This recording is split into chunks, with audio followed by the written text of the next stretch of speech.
इन lecture में हम discuss कर रहे हैं properties of liquids. Last lecture में हमने बॉइलिंग पॉइंट को डिस्कस किया था। तो आज के लेक्चर में हम जो बाकी प्रॉपर्टीज हैं लिक्विड्स की उनको डिस्कस कर रहे हैं। तो इसके बाद है फ्रीजिंग पॉइंट।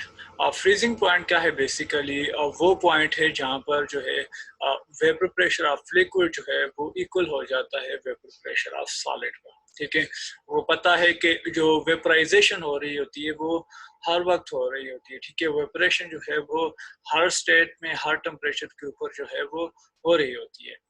तो ऑब्वियसली अगर कोई मटेरियल है वो सॉलिड स्टेट में है तो उसमें से कुछ मॉलिक्यूल जो है वो एस्केप कर रहे होंगे। ठीक है, तो फ्रीजिंग पॉइंट क्या होगा लिक्विड का, वो बेसिकली वो पॉइंट होगा जहां पर जो वेपर प्रेशर है लिक्विड का वो किसके इक्वल हो जाता है, vapour pressure of solid state. ठीक है, तो इसमें क्या होगा कि अगर आप लेट्स सपोज जो है टेम्परेचर को कम करते जाएं, ठीक है, तो उसके नतीजे में क्या होगा कि काइनेटिक एनर्जी ऑफ मॉलिक्यूल जो है वो भी कम होती जाएगी। ठीक है, तो जिसके नतीजे में क्या होगा कि मॉलिक्यूल जो है वो एक दूसरे के करीब जो है वो आना शुरू कर देंगे। ठीक है, लेट्स सपोज यहाँ पर सॉलिड है, सॉरी लिक्विड है, तो लिक्विड में अगर आप टेम्परेचर को कम करते जाएं तो मॉलिक्यूल जो है वो उनकी एनर्जी जो है वो कम होती जाएगी, उनकी मोबिलिटी जो है वो कम होती जाएगी, तो वो एक दूसरे के करीब आना शुरू हो जाएंगे। तो एक वक्त ऐसा आएगा कि उनके दरमियान जो इंटरमॉलिक्यूलर फोर्सेस हैं वो और भी स्ट्रांग हो जाएंगी। ठीक है, तो उस वक्त हम क्या कहेंगे कि एक ऐसा पॉइंट आएगा कि जिसमें जो वेपर प्रेशर होगा लिक्विड्स का वो इक्वल हो जाएगा सॉलिड का। इसका मतलब ये होगा कि बहुत कम मॉलिक्यूल ऐसे होंगे कि जिनकी काइनेटिक एनर्जी जो है वो इतनी इनफ होगी कि वो इसको एस्केप कर सके। ठीक है, तो उस वक्त जब हम क्या कहेंगे कि मॉलिक्यूल एक दूसरे कितने करीब आ जाएंगे कि वो एक सॉलिड स्टेट में जो है वो बन जाए, तो उस वक्त जो है बेसिकली लिक्विड और सॉलिड जो है दोनों को एग्जिस्ट कर रहे होते हैं। ठीक है, जो इक्विलिब्रियम में होते हैं सॉलिड जो है वो लिक्विड में जा रहे होते हैं और लिक्विड जो है वो सॉलिड में आ रहे होते हैं। तो उस वक्त जो पॉइंट होगा जिस वक्त जो दोनों को एग्जिस्ट कर रहे होंगे इक्विलिब्रियम में, उसको हम क्या कहेंगे, उस स्टेट को हम फ्रीजिंग पॉइंट कहेंगे। लेट्स सपोज जो है आपके पास वाटर है, वाटर का आप जो है टेम्परेचर जो है वो डिक्रीज करते जाएं, तो आप जब 0 डिग्री सी के ऊपर पहुंचेंगे तो उस वक्त क्या होगा कि जो लिक्विड वाटर है वो किस में कन्वर्ट होना शुरू हो जाएगा, वो जो है वो सॉलिड में आइस में कन्वर्ट होना शुरू हो जाएगा। उस पॉइंट को आप क्या कहेंगे, फ्रीजिंग पॉइंट कहेंगे वाटर। ठीक है, तो आप यूं कह सकते हैं कि फ्रीजिंग पॉइंट में क्या होता है कि बेसिकली लिक्विड जो कन्वर्ट हो रहे होते हैं वो सॉलिड में कन्वर्ट हो रहे होते हैं, तो उस पॉइंट को, उस टेम्परेचर को हम क्या कहेंगे, उस टेम्परेचर को हम उसका फ्रीजिंग पॉइंट कहेंगे। ठीक है, अब इसके बाद आते हैं डिफ्यूजन की तरफ। अब डिफ्यूजन क्या है, basically spontaneous mixing of gases और लिक्विड्स। ठीक है, डिफ्यूजन को हमने गैसेस के केस में भी डिस्कस किया था। तो डिफ्यूजन बेसिकली क्या थी, स्पॉन्टेनियस मिक्सिंग थी। स्पॉन्टेनियस क्या है, ऑटोनोमस, जो खुद ब खुद हो जाए। ठीक है, उसके लिए आपको एनर्जी जो है वो नहीं देनी पड़ती। तो डिफ्यूजन में क्या होता है, बेसिकली मिक्सिंग ऑफ लिक्विड होगी। तो इसमें चूंकि मॉलिक्यूल जो होते हैं लिक्विड्स में वो कंटिन्यूसली मूव कर रहे होते हैं from one place to another, तो इसमें क्या होगा कि इनमें भी क्या होती है, डिफ्यूजन होती है। ठीक है, लेट्स सपोज अगर आप क्या करेंगे, आपके पास जो है वो आप के पास जो है वो वाटर है। ठीक है, और वाटर के अंदर आप क्या करें, थोड़ी सी इंक डाल दें, तो आप क्या ऑब्जर्व करेंगे कि लेट्स सपोज ये जो है वो, ठीक है, ठीक है, ये वाटर है। ठीक है, तो अगर आप इसके अंदर जो है वो थोड़ी सी इंक डाल दें, तो आप क्या ऑब्जर्व करेंगे, आप ये ऑब्जर्व करेंगे कि थोड़ी देर के बाद जो है वो वाटर जो है वो सारे का सारा जो है वो ब्लू हो जाएगा। ठीक है, वो कलर्ड हो जाएगा। इसकी रीजन क्या है कि जो मॉलिक्यूल्स हैं वो बेसिकली क्या कर रहे हैं, मूव कर रहे हैं। तो आपके पास जो कंटेनर होगा, ठीक है, जो फ्लास्क है उसमें जो वाटर पड़ा हुआ था बेसिकली, अब वो सारे का सारा क्या हो जाएगा, अब ब्लू हो जाएगा। और ये किसकी वजह से हो रहा है, ये डिफ्यूजन की वजह से हो रहा है कि मॉलिक्यूल जो है वो क्या कर रहे हैं, मूव कर रहे हैं। तो मॉलिक्यूल जो है वो बेसिकली कहाँ से मूव करते हैं, हायर टू लोअर कंसंट्रेशन। यूं ही ये ड्रॉप जो है यहाँ पर गिरेगा तो यहाँ पर इसकी कंसंट्रेशन ज्यादा होगी। तो ये सारे मालिक्यूल जो हैं वो इक्वली डिस्ट्रीब्यूट हो जाएंगे थ्रू आउट द लिक्विड। तो आपके पास जो है वो एक होमोजीनियस मिक्सचर बनेगा। होमोजीनियस का मतलब ये होगा कि इसमें जो पार्टिकल्स होंगे वो हर जगह पर सेम होंगे, ठीक है। तो उसको हम क्या कहेंगे, होमोजीनियस। होमो कहते हैं एक जैसे को। तो होमोजीनियस मिक्सचर बनेगा कि जिसमें जो पार्टिकल्स होंगे वो थ्रू आउट द लिक्विड जो होंगे वो सेम होंगे। तो ये क्या होंगे, लिक्विड जो है वो इक्वली डिस्ट्रीब्यूट होंगे at all through out the liquid. तो इस प्रोसेस को हम क्या कहते हैं, डिफ्यूजन कहते हैं। तो उसकी रीजन क्या है कि मॉलिक्यूल जो है चूंकि मूव कर रहे हैं, लिक्विड के मॉलिक्यूल कंटिन्यूसली मूव कर रहे हैं, तो जो ही आप इसके अंदर कोई चीज डिसॉल्व करेंगे तो बेसिकली जो मॉलिक्यूल्स होंगे वो उनकी मूवमेंट की वजह से ये पूरे के पूरे जो फ्लास्क है उसमें कलर जो है वो फैल जाएगा, चाहे आप कोई भी लिक्विड डालें, ठीक है। अगर आप जो है वो डिसॉल्व करते हैं शुगर को वाटर के अंदर, तो आप जो ही उसको डिसॉल्व करते हैं तो बेसिकली क्या होता है कि वो सारे के सारा जो वाटर होगा वो मीठा हो जाता है। उसकी रीजन क्या है कि जब आप मॉलिक्यूल्स को जब आप डिसॉल्व कर रहे हैं शुगर को, तो बेसिकली शुगर के जो मॉलिक्यूल्स हैं वो थ्रू आउट द लिक्विड जो है वो फैल जाते हैं, तो इसी वजह से आप जो है उसका जायका जो है वो महसूस कर सकते हैं, ठीक है। अब जो है चूंकि इनके जो मॉलिक्यूल्स हैं इनकी जो काइनेटिक एनर्जी है वो स्लोअर है देन गैसेस, ठीक है। गैसेस के मॉलिक्यूल जो हैं वो आपको पता है कि एक दूसरे से दूर है, उनके दरमियान फोर्स ऑफ अट्रैक्शन कम है, जिसकी वजह से उनकी मोबिलिटी भी ज्यादा है। मोबिलिटी क्या है, उनका मूवमेंट जो है वो ज्यादा है काइनेटिक एनर्जी होने की वजह से। तो इसी वजह से जो लिक्विड हैं, चूंकि इनके मॉलिक्यूल जो हैं उनके पास इतनी काइनेटिक एनर्जी नहीं है, कम है गैसेस के मुकाबले में, तो ऑब्वियसली उनकी मूवमेंट भी कम होगी, जिसकी वजह से डिफ्यूजन का प्रोसेस क्या होगा, स्लो होगा, ठीक है। तो लिक्विड में क्या होता है, डिफ्यूजन जो है वो स्लोअर होती है गैसेस के मुकाबले में। गैसेस में डिफ्यूजन जो है वो ज्यादा होती है।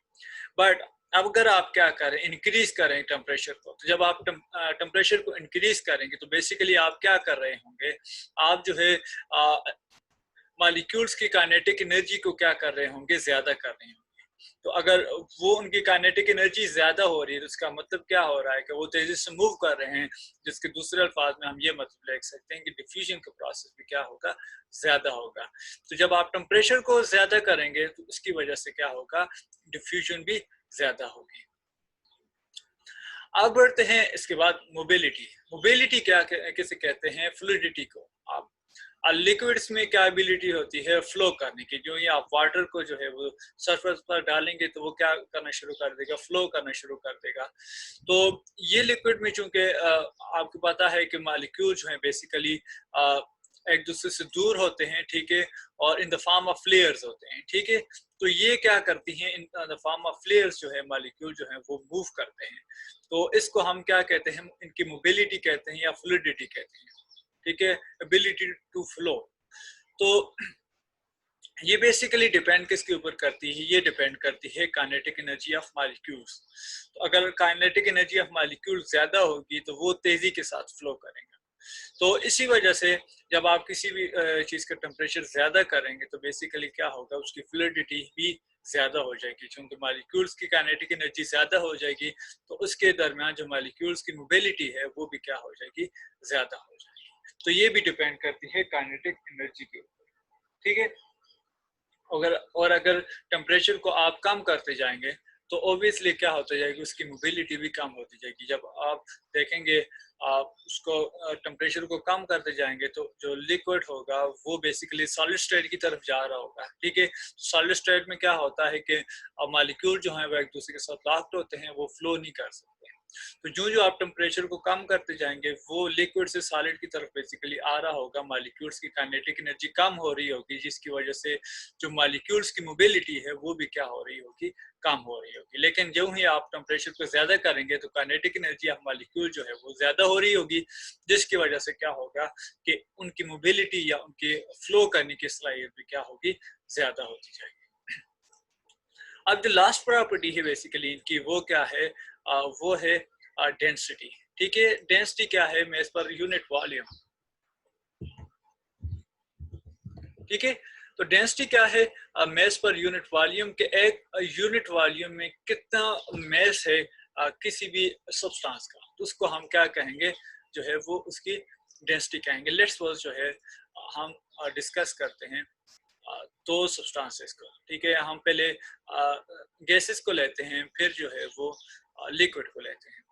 तो हमारे पास जो है ये हमारे पास जो है एक कंटेनर है, ठीक है। इसका जो एरिया है वो इक्वल है, हम लेट्स सपोज कह लें कि ये 1 डेसीमीटर क्यूब है, ठीक है।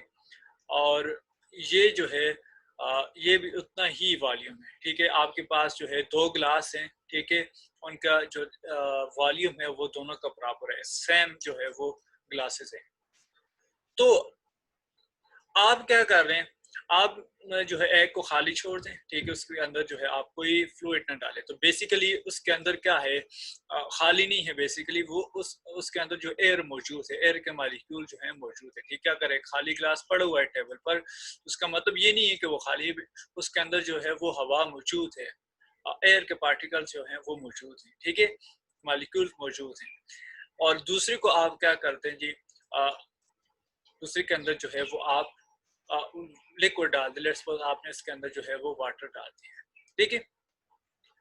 अब जो है दोनों ग्लास जो है वो सेम है, उनके जो वॉल्यूम है सेम है, बट जब आप इनका मेस लेंगे, ठीक है, जब आप इनकी डेंसिटी फाइंड करेंगे तो जिसके अंदर आपने वाटर डाला हुआ है उसकी डेंसिटी ज्यादा। इसकी रीजन क्या है, इसकी रीजन ये है कि इसके अंदर जो है वो मेस ज्यादा है, ठीक है। तो होता क्या है कि लिक्विड की जो डेंसिटी है वो ज्यादा है एज कंपेयर टू केसेस, ठीक है। और इसकी रीजन क्या है कि ऑब्वियसली यहाँ पर देखें कि मॉलिक्यूल जो है वो एक दूसरे से दूर दूर हैं, ठीक है। तो ज्यादा वॉल्यूम में कम मॉलिक्यूल्स आएंगे, ठीक है। यहाँ पर जो है एक वॉल्यूम है, यहाँ पर जो है कम मॉलिक्यूल्स हैं, तो ऑब्वियसली कम मॉलिक्यूल्स होंगे तो कम उसका वेट होगा, और जब आप मेस पर यूनिट वॉल्यूम लेंगे तो आपके पास जो है वो कम वैल्यू आएगी डेंसिटी की, ठीक है। और इसी तरह से जब आप लिक्विड्स की बात करते हैं तो लिक्विड में चूंकि मॉलिक्यूल एक दूसरे के नजदीक होते हैं, तो कम वॉल्यूम में कम जगह पर ज्यादा मॉलिक्यूल्स मौजूद हैं, ठीक है। कम जगह पर ज्यादा मॉलिक्यूल मौजूद हैं तो उनकी डेंसिटी भी क्या होगी, ज्यादा होगी। इसके एग्जांपल आप इस तरह से ले लें, लेट्स सपोज आपके पास 2 क्लासेस हैं, ठीक है। तो एक क्लास में जो है वो जस्ट 5 स्टूडेंट मौजूद हैं, ठीक है। और दूसरी क्लास है उसमें जो है वो 35 जो है स्टूडेंट मौजूद हैं। तो उसमें ऑब्वियसली किसकी डेंसिटी ज्यादा होगी, कि जिसमें 35 स्टूडेंट मौजूद हैं, कि कम वॉल्यूम में ज्यादा स्टूडेंट मौजूद हैं तो उसकी डेंसिटी ज्यादा होगी एज कम्पेयर टू आपके पास जो है एक क्लास में जो है वो 5 स्टूडेंट है, तो उनकी डेंसिटी भी क्या होगी, वो कम होगी, कि जो स्टूडेंट होंगे वो एक दूसरे से दूर दूर हैं, ठीक है। तो यही जो एग्जाम्पल है वो बेसिकली सॉलिड और लिक्विड एंड गैसेस के लिए भी आती है। और सॉलिड में डेंसिटी और ज्यादा हो जाती है, क्योंकि उनमें जो मॉलिक्यूल्स हैं वो लिक्विड के मुकाबले में भी एक दूसरे से जो होते हैं नजदीक होते हैं। तो हम यूँ कह सकते हैं कि जो डेंसिटी है बेसिकली वो किसकी ज्यादा होती है, लिक्विड की।